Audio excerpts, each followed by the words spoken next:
Okay guys, so this video is probably one of my most requested videos, and that is talking about the Bitcoin fork. So I've been following the whole Bitcoin, I guess, storyline for the last year or so. Bitcoin has been having an issue with scalability, okay? And what I mean by scalability is increasing transactions per second and making Bitcoin faster, and also from a protocol aspect, making it scalable so more businesses can build applications on top of it and more merchants' accounts can start accepting it, okay?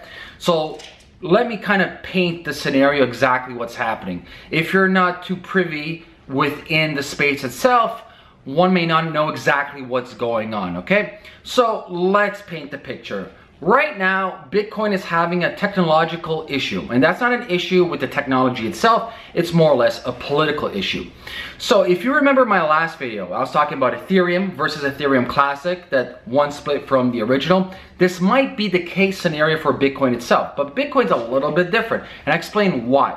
So currently, nobody owns Bitcoin. It's a decentralized technology that is open source, that developers and miners and users and everybody who uses it consensually because they choose to use it. There's nobody that you can say there's a CEO, CTO, CMO, Bitcoin. So there's nobody to point in charge and be like, okay, that person's gonna make the decision, or those 5 people are the leaders of Bitcoin. That doesn't exist right now, and it's never gonna exist. That's how Satoshi made it. It's a decentralized technology, open source, kind of like Linux, okay? So keep that in mind. Nobody owns Bitcoin, and there's no chiefs in command of Bitcoin to make the final judgment call and say, this is how it should be done. So currently, like I mentioned, there is a scalability issue with Bitcoin, making it faster, making it more user-friendly for merchants' account. So there's 2 camps right now. There are developers in North America called Bitcoin Core. Big company, they raise millions of dollars, they have hundreds of developers working on their own solution or their own proposal to help the Bitcoin protocol to make it faster, better, and scalable. At the exact same time, you have people over in Asia doing the same thing called the Bitcoin Unlimited protocol. No difference, they have their own variation, and these guys have their own variation, okay? So there's 2 camps. You have Bitcoin Core here in North America, and you got Bitcoin Unlimited in Asia. Both have different approaches to scaling Bitcoin. The issue is this: since nobody owns Bitcoin, since there's no chief in command, it's really difficult to say who's right, because A, you got this ego side, and B, you got that ego side. Remember, even though we're talking about technology, we're talking about human beings. People are attached to their own ego identity of this way is the right way, they're attached to this way the right way, and both are arguing, bickering over like I'm right, you're wrong, yada yada yada, and we don't really get any progress. You see what I mean? It's no different than politics.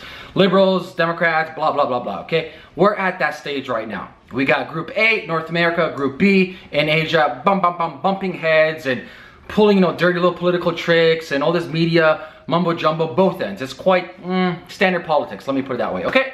So you got both groups arguing, and no one can really progress to the next stage.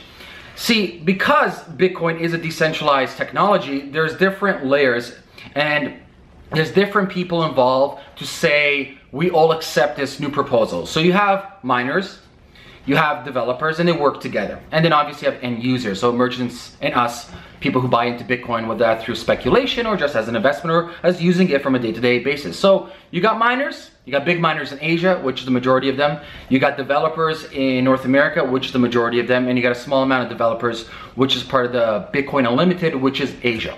Now for a protocol, so let's say a brand new protocol to say, yes, we want to accept it, pretty much well, this is an arbitrary number. They just came up with this number. It's not set in stone, but what they're saying is 97% of the miners, of the developers, of everybody in the whole network has to say, yes, we agree with this protocol, let's go ahead.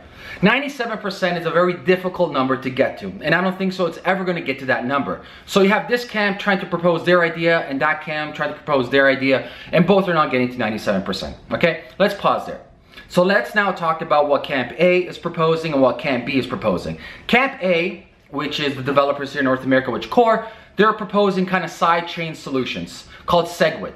So it's a type of sidechain that makes Bitcoin faster, that makes Bitcoin safer. That's their proposal. I'm not talking about technicalities here, I'm just telling you what they're proposing. Option B, which is Bitcoin Unlimited, they're actually proposing more of a, kind of not even a hard fork, but what they're proposing is a more dramatic improvement to Bitcoin. So they want to increase the block size more than a megabyte, They want to transform the underlying protocol that is Bitcoin, as opposed to SegWit, Camp A, wants to add things on the side of Bitcoin. These guys, Bitcoin Unlimited, want to actually change the whole Bitcoin protocol. Both, like I said before, saying I'm right, yada, yada, yada. But, like I said, 97% has to become consensus. And since you have all these different layers of developers and you have miners, it's never going to get there. So right now we're at a stalemate. We're playing dirty politics right now. It's not a technology issue, it's personal gain issue. There's no difference between politics and this. As I mentioned before, miners are profiting, developers profit, everybody profits. So everyone trying to look out for their own self-interest. Now the fork. If we're looking at a fork, it may actually happen that Bitcoin at this current state, that if both sides don't come to an agreement, maybe by the end of this year, you may actually see a split. So how would it look like? It would look like exactly what happened with Ethereum. So we would have the old Bitcoin, okay? Bitcoin here, then they'd have a split right here, and then you have the new Bitcoin called Bitcoin Unlimited. So regular Bitcoin would be the Bitcoin Core guys. Then you have the Bitcoin Unlimited. I suspect if this happens, prices could go as low as 200 bucks and even lower on both ends. Some say that's going to be bad. I don't think so. I think this is great. This is the whole purpose of blockchain, is for groups of people to come together to create their own blockchain and to create their own currency or solution to a problem. And through the consensus of users around the world, they will vote whether they see value in that or not. So if we do see a fork, I will hypothesize that it shall happen this year. I think if we don't see a fork this year, we won't see a fork for a while. So if they don't come to a consensus, which currently with the two camps bickering over their political views, I don't see that happening up to 97%, like I said. So if we don't see that this year, we will see a fork of Bitcoin. So we're gonna have now Bitcoin regular, which is currently what we're using, and Bitcoin Unlimited. But what's cool about this, now both parties get what they want. Bitcoin Unlimited can go start scaling on how they want it, and the Bitcoin core team over here, which will just, the Bitcoin will still be called Bitcoin because they want to keep their original name. They will scale with SegWit how they want to scale. So yes, price will drop and people will panic. Everyone's gonna be selling. But I'd say it's a great time to buy when it's that low. And I actually believe price will skyrocket from what we see today. You know, a couple of months ago we saw highs of what, even 1,300, 1,400 American. I think we see highs of 3,000, 4,000 once this hits. Because people have more trust, you'll see people choose out of their own volition which side they want to go on, whether it's the Bitcoin Unlimited, whether it's the Bitcoin Core. So, to summarize, is Bitcoin in trouble? No, it's not. It's just old politics like always. Nothing changes with human behavior. You have technology, then you have human behavior. Them combining is always issues, okay? Will it fork? I say 50% chance it may fork this year. If it doesn't, it won't fork. And if it does fork, don't worry about it. Keep your Bitcoin. I'm doubling down. So what I have in Bitcoin right now, it will split 50-50. I'll take my chances.